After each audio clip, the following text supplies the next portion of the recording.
یاجوج ماجوج کون سی قوم ہے اور یہ کہاں موجود ہے؟ اللہ تعالیٰ اس قوم کو کب کھول دیں گے اور زمین پر کیا ہوگا؟ اس موضوع پر ہم اس ویڈیو میں تفصیل سے بات کریں گے۔ دوستو، یاجوج ماجوج کا ذکر اکثر سننے کو ملتا ہے، لیکن اکثر لوگ ان کی حقیقت سے بے خبر ہیں کہ آخر یاجوج ماجوج کیا ہے اور یہ کیسے حملہ آور ہوں گے۔ یاجوج ماجوج کون ہیں؟ یاجوج ماجوج ایک قوم ہے جس کا ذکر الہامی کتابوں میں بھی موجود ہے کہ اس مخلوق کو حضرت ذوالقرنین نے دیوار تعمیر کر کے انسانی دنیا کے دوسری جانب قید کر دیا تھا، لیکن قیامت سے پہلے یاجوج ماجوج اس دیوار سے نکلنے میں کامیاب ہو جائیں گے اور جہاں سے گزریں گے انسانی بستیوں کو تباہ و برباد کرتی چلی جائے گی۔ ایسا محسوس ہوگا جیسے یہاں کبھی کوئی جھیل تھی ہی نہیں۔ اس جھیل کا نام تبریہ ہے اور یہ بحیرہ تبریہ کے پاس موجود ہے۔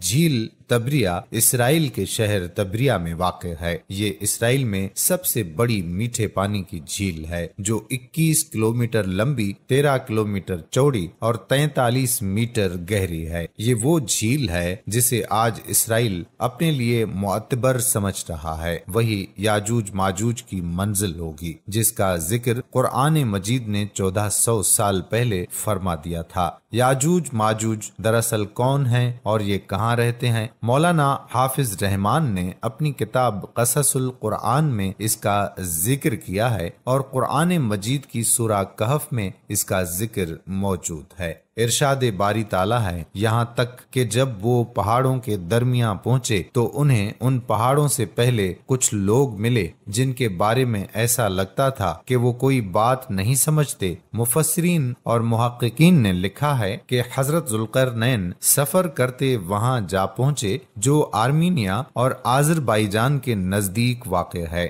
وہاں دو پہاڑوں کے درمیان سے ایک قوم نکلی تھی جو کھیت تباہ کر دیتی، ترکوں کو بے دردی سے قتل کر ڈالتی اور انہیں غلام بنا کر لے جاتی تھی۔ وہاں کے لوگوں نے حضرت ذوالقرنین سے درخواست کی کہ ہم آپ کو کچھ رقم جمع کر دیں تاکہ آپ ہمارے اور ان کے درمیان کوئی رکاوٹ بنا دیں۔ یہ یاجوج ماجوج تھے۔ قرآن مجید میں ارشاد باری تعالیٰ ہے، انہوں نے کہا، اے ذوالقرنین، یاجوج اور ماجوج اس زمین میں فساد پھیلانے والے لوگ ہیں، تو کیا ہم آپ کو کچھ مال کی پیشکش کر سکتے ہیں جس کے بدلے آپ ہمارے اور ان کے درمیان کوئی دیوار بنا دیں؟ اس پر حضرت ذوالقرنین نے جواب دیا کہ اللہ نے مجھے جو اقتدار عطا فرمایا ہے وہی میرے لیے بہتر ہے، لہذا تم لوگ میری مدد کرو تو میں تمہارے اور ان کے درمیان ایک مضبوط دیوار بنا دوں گا۔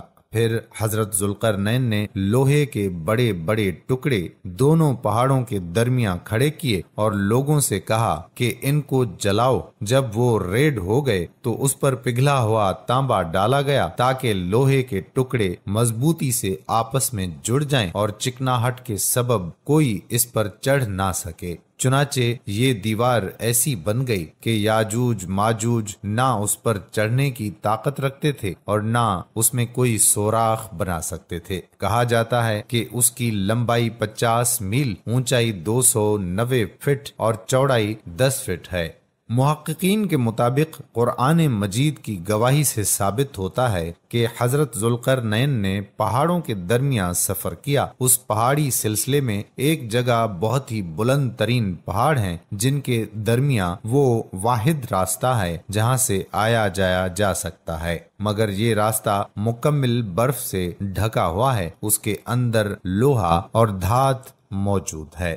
تاریخ کے مطابق یاجوج ماجوج حضرت نوح علیہ السلام کے ایک بیٹے یافس کی اولاد میں سے ہیں جو خانہ بدوش اور وحشی قبائل پر مشتمل تھے۔ ان کی تعداد بہت تیزی کے ساتھ بڑھی۔ یہ حضرت ذوالقرنین کے زمانے تک مختلف قبائل، قوموں اور آبادیوں میں پھیل چکے تھے۔ روایات میں آتا ہے کہ تب سے اب تک یاجوج ماجوج اس کوشش میں لگے ہوئے ہیں کہ کسی طرح دیوار کو گرا کر باقی دنیا سے جا ملیں۔ یہ روز دیوار کو توڑتے ہیں، جب تھوڑا سا حصہ رہ جاتا ہے اور سورج غروب ہونے لگتا ہے تو ان کا سردار واپسی کا حکم دیتا ہے کہ باقی کام کل کریں گے، مگر اگلے روز دیوار کہیں زیادہ مضبوط ہو چکی ہوتی ہے۔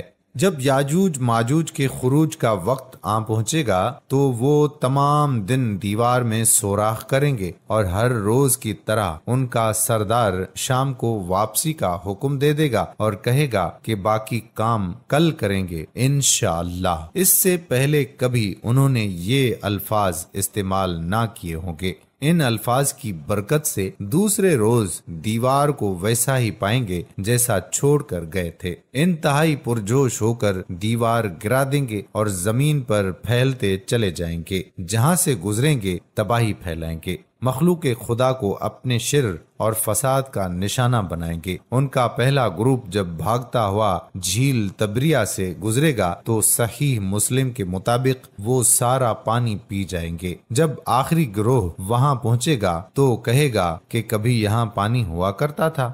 بحر تبریہ اسرائیل میں تازہ پانی کی سب سے بڑی جھیل ہے۔ اس کا ذکر توریت اور انجیل میں بھی آیا ہوا ہے۔ حضرت عیسیٰ علیہ السلام نے بڑا حصہ اسی جھیل کے ساحل پر گزارا۔ یہاں سے قتل و غارت کرتے ہوئے یاجوج ماجوج بیت المقدس پہنچیں گے اور اعلان کریں گے کہ زمین پر ہمارا قبضہ ہو چکا ہے، اب ہم آسمانوں پر بھی قبضہ کریں گے اور آسمان کی طرف تیر پھینکیں گے جو خون آلود واپس آئیں گے۔ کوئی ان کا مقابلہ نہ کر پائے گا۔ حضرت عیسیٰ علیہ السلام اللہ کے حکم سے مسلمانوں کو لے کر کوہ طور پر پناہ لیں گے اور عام لوگ محفوظ مقامات پر بند ہو کر اپنی جانیں بچائیں گے۔ دجال کو قتل کون کرے گا؟